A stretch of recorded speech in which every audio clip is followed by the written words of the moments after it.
যখন রাজকন্যাকে এতই ভালোবাসেন তখন তাকে বিয়ের প্রস্তাব দিচ্ছেন না কেন? আমি দিতাম, কিন্তু সেও কি আমাকে ভালোবাসবে? আপনি যদি তাকে প্রস্তাবই না দেন তাহলে আমার মনে হয় তার ছবিটা নিজের কাছে রাখাও আপনার জন্য ঠিক হবে না। নিশ্চয়ই আপনি তাকে এতটা সম্মান করেন। তুমি ঠিক বলেছো ফিগারো। আমাকে একজন পুরুষ হতে হবে এবং তার মন জয় করার চেষ্টা করতে হবে, কিন্তু রাজপুত্র হিসেবে নয়, একজন সাধারণ মানুষ হিসেবে, কারণ প্রেমে ভালোবাসাটাই সব। আহ, মহারাজ, দয়া করে তাকে মুগ্ধ করার জন্য কবিতা ব্যবহার করবেন না, অন্তত আপনার নিজের কবিতা তো নয়। বেশ, চলুন আমরা সাধারণ মানুষ ও বন্ধু হিসেবে তার দেশে যাই। কোন ছদ্মবেশ আমাদের জন্য উপযুক্ত? আপনাকে সাহায্য করার জন্য আমার যা যা হওয়া দরকার আমি তাই হব মহারাজ। ঠিক আছে।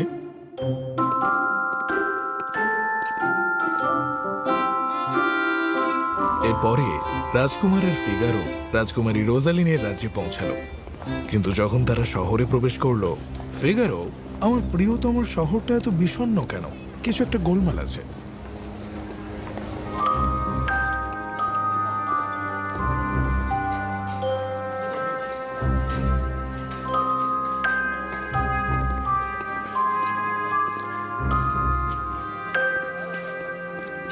এই রাজ্যের সবাই এত বিষণ্ণ দেখাচ্ছে কেন? আমরা এখন অপরিচিতদের সাথে কথা বলি না। ওকে বলো না, ওরা গুপ্তচর হতে পারে। আমরা তো দুঃখিত, আমরা আপনার উপর বোঝা চাপাতে চাইনি। কত সাহস ওদের! আপনি এখানকার রাজকুমার নন তা মনে আছে? আমার তথ্য সংগ্রহের সময় হয়েছে। ভবিষ্যৎ, ভবিষ্যৎ, আপনি কি আপনার ভবিষ্যৎ জানতে চান? আপনার সামনে যা যা আছে তার রহস্য উন্মোচন করতে দুটি মুদ্রা। তোমার পরিবারের ভবিষ্যৎ, তোমার দেশের ভবিষ্যৎ। ভবিষ্যৎ, ভবিষ্যৎ, তুমি কি তোমার ভবিষ্যৎ জানতে চাও? এই, আপনি আমাদের দেশের ভবিষ্যৎ বলতে পারেন?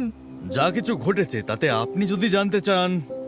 আমাদের রাজকুমারী কি নিরাপদ? রাজকুমারের নিরাপদ বলতে আপনি কি বোঝাতে চাইছেন?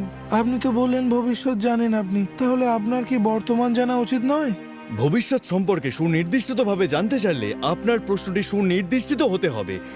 তাহলে বলুন, রাজকুমারের নিরাপদ বলতে আপনি কি বোঝাতে চাইছেন? রাজা বিল্টিমোর ছদ্মবেশে তার সৈন্যদের নিয়ে আমাদের বার্ষিক উৎসবে এসে রাজকুমারীকে অপহরণ করে নিয়ে গেছেন।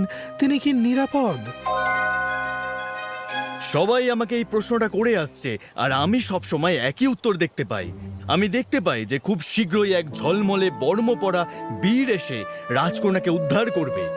এটা একটা প্রতিশ্রুতি। মহারাজ, মহারাজ, বাল্টিমোরের রাজা রাজকন্যাকে অপহরণ করে নিয়ে চলে গেছেন। তাহলে আমরা তার বিরুদ্ধে যুদ্ধে নামবো।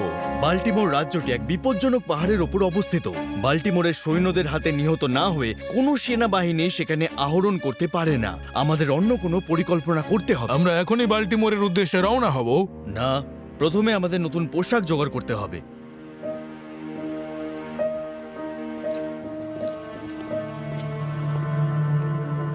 ফটক খোলো, আমরা খবর নিয়ে এসেছি। কিসের খবর সৈন্য? আমরা আক্রমণের শিকার হতে চলেছি। তুমি কি আমাদের রাজার কাছ থেকে সেই তথ্যটা গোপন করার দায়িত্ব নিতে চাও? ফটক খোলো, ওদের ঢুকতে দাও। রাজকুমারী কোথায়? এই প্রাসাদে? এটা তো খুঁজে বের করার জন্য বেশ ভালো একটা জায়গা মনে হচ্ছে। এসো সৈনিকেরা, আগুনের পাশে গা গরম করে নাও আর আমার দারুচিনির স্কোনগুলো খাও। থ্যাংক ইউ ভাই। সেনাবাহিনী তার সর্বোচ্চ সতর্ক অবস্থায় আছে। আমাদের রাজার যা করা উচিত হয়নি, বেচারি রাজকুমারী, এটা একদমই ঠিক না। আমাদের রাজাকে নিয়ে এত অসম্মানজনক কথা বলবেন না। সৈনিক, আমরা আমাদের রাজ্য রক্ষা করব, কিন্তু যা ঠিক তা ঠিকই। আমি খুশি যে আপনি সেভাবে ভাবেন ভাই। সেনাবাহিনীতেও বিদ্রোহের গুঞ্জন শোনা যাচ্ছে।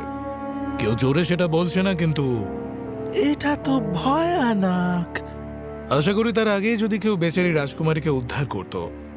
কিন্তু পশ্চিমের ওই উঁচু মিনারে কে ঢুকতে পারে? আপনি কি করে জানেন যে রাজকুমারী কোথায় আছে? আমি সেনাপতিকে বলতে শুনেছি যে আর তার সাথে আপনার কোথায় দেখা হলো? তিনিও আমার স্কোন খুব পছন্দ করেন, আপনাকে জানিয়ে রাখি। ফিগারো, আমাকে মনে করিও, আমাদের অবশ্যই একটি কঠোর নিয়ম থাকা উচিত যে স্কোন বিক্রেতাদের সাথে রাষ্ট্রের কোনো গোপনীয় বিষয় আলোচনা করা যাবে না। এটা একদম ঠিক নয়। সত্যিকারের পুরুষরা নারীদের অপহরণ করে না। এই রাজ্যে কি আর কোনো সত্যিকারের পুরুষ অবশিষ্ট নেই? আমি তোমাদের জিজ্ঞাসা করছি, সহযোদ্ধারা।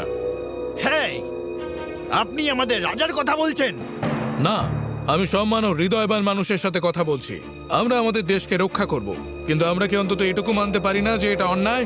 তার জন্য কি যথেষ্ট সাহস আমাদের নেই? আমি একমত, এটা ঠিক নয়। হ্যাঁ, আমি একজন মহিলার অপহরণকে সমর্থন করতে চাই না। না, চুপ! এটা তো বিদ্রোহের মতো শোনাচ্ছে। আমরা বিদ্রোহ করছি না, আমরা আমাদের সম্মান ভাগ করে নিচ্ছি। আমি ভয় পাচ্ছি এই গুরুতর অপরাধের কারণে বাল্টিমোর ধ্বংস হয়ে যাবে, মহাধ্বংস। এখন বিদ্রোহের ফিসফিসানি এই নির্বোধ অসম্মানিত রাজার কাছে না পৌঁছানো পর্যন্ত ছড়াবে। বাল্টিমোরের রাজা বাল্টিমোর।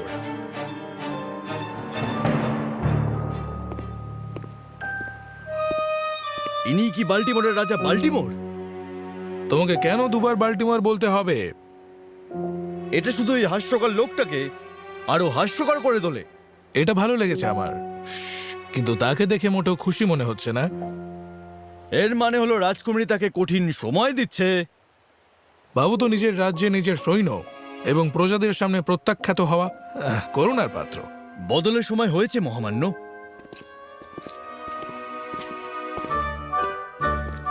বলো, মহারাজকে বলুন গিয়ে যে আমরা এমন জাদু জানি যা নারীর মন জয় করতে পারে। তবে না হলে সংকটের সময় রাজাকে সাহায্য না করার দায় আপনার উপর এসে পড়বে। ঠিক আছে, চলো।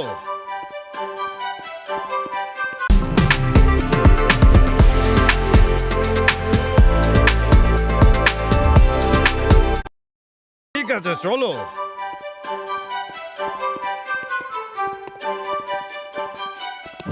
তোমরা কিভাবে সাহায্য করতে পারো? আমাদের স্ফটিক বলছে যে রাজকুমারী মহারাজাকে খুব কঠিন সময় পার করাচ্ছেন। সে কোনো কিছুতেই সাড়া দেয় না। হুমকিতে কাজ হয় না, প্রেমময় অনুনয়েও কাজ হয় না। ভাবুন তো, নিজের রাজ্যে প্রত্যাখ্যাত হওয়া, নিজের সৈন্যবাহিনী নিজের জনগণের সামনে মুখ হারানো। আমি আসলে ওকে নিয়ে একটু ভয় পাচ্ছি। শুধু আমাদের ওর সঙ্গে দেখা করতে দাও, আমরা ওর উপর এমন এক জাদু করব যা ওকে মুগ্ধ করে দেবে। আমি কি তোমাদের সাথে যাব? কেমন লাগবে আপনাকে যেখানে দুজন জাদুকর সফল হওয়ার জন্য যাচ্ছে, যেখানে আপনি ব্যর্থ? না। আমরা সঙ্গীত শিল্পীর ছদ্মবেশে যাব এবং তাকে তোমার ভালোবাসার কথা গিয়ে শোনাবো। আর আমাদের গানের মধ্যেই থাকবে আমাদের জাদু। দয়া করে আমাদের জন্য কয়েকটি বাদ্যযন্ত্র নিয়ে এসো। সে যাকে ভালোবাসে বলে দাবি করে তার মন জয় করার জন্য অন্য কাউকে পাঠাচ্ছে। কি অপদার্থ! ওই যে তার কক্ষ।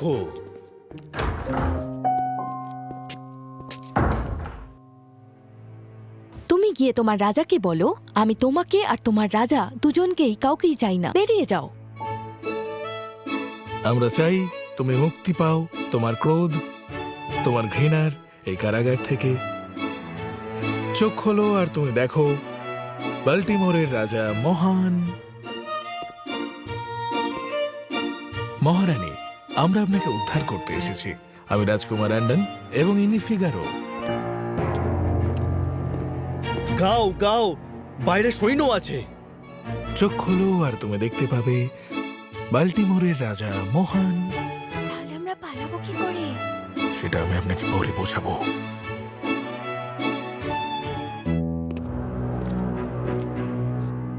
কি বলল সে?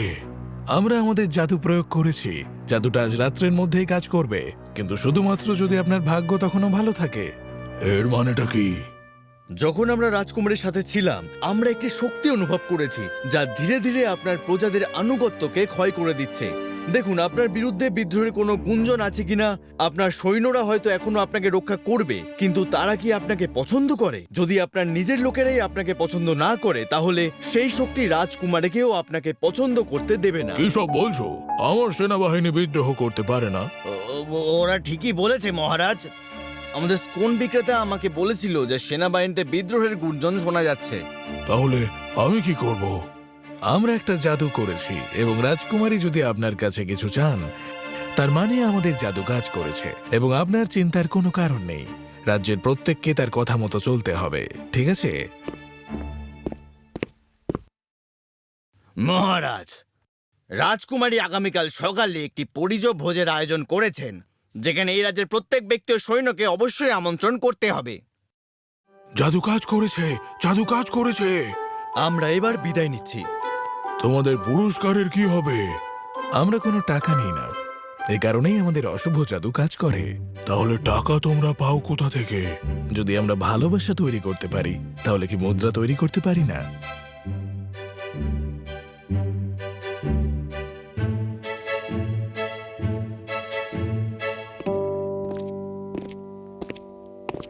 মহারাজ, আপনার তাকে প্রমাণ করা উচিত ছিল। এই বোকাটাকে প্রণাম মোটেই সম্মানজনক নয়। খাবারটা কি তৈরি? সবকিছুই প্রায় তৈরি হয়ে গেছে।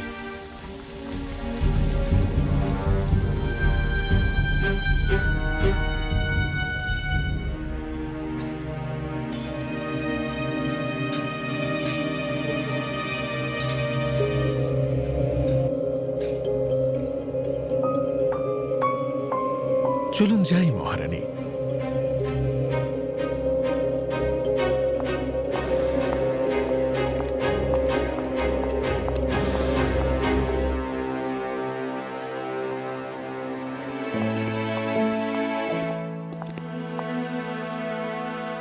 আমার সন্তান। বিদায় মহারাজ। আমার জন্য আপনি কেন এত কষ্ট করলেন রাজকুমার অ্যান্ডন? কারণ আমি আপনাকে ভালোবাসি এবং এটাই ছিল সম্মানজনক কাজ। একটি সর্বাত্মক যুদ্ধ আপনার এবং আমার রাজ্যের জন্য মারাত্মক হতো। আপনি বলেন আপনি আমাকে ভালোবাসেন, আমাকে উদ্ধার করে চলে যাচ্ছেন।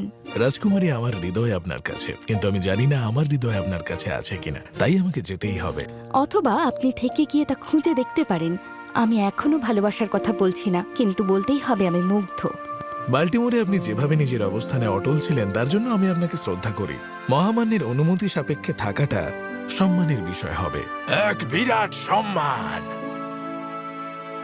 আমরা জানি না রাজকুমার অ্যান্ডন এবং রাজকুমারী রোজালিন শেষ পর্যন্ত বিয়ে করেছিলেন কিনা। আমাদের মনে হয় তারা নিশ্চয়ই করেছিলেন, কিন্তু প্রকৃত ভালোবাসা জোর করা নয়, বরং যাকে ভালোবাসেন তার পাশে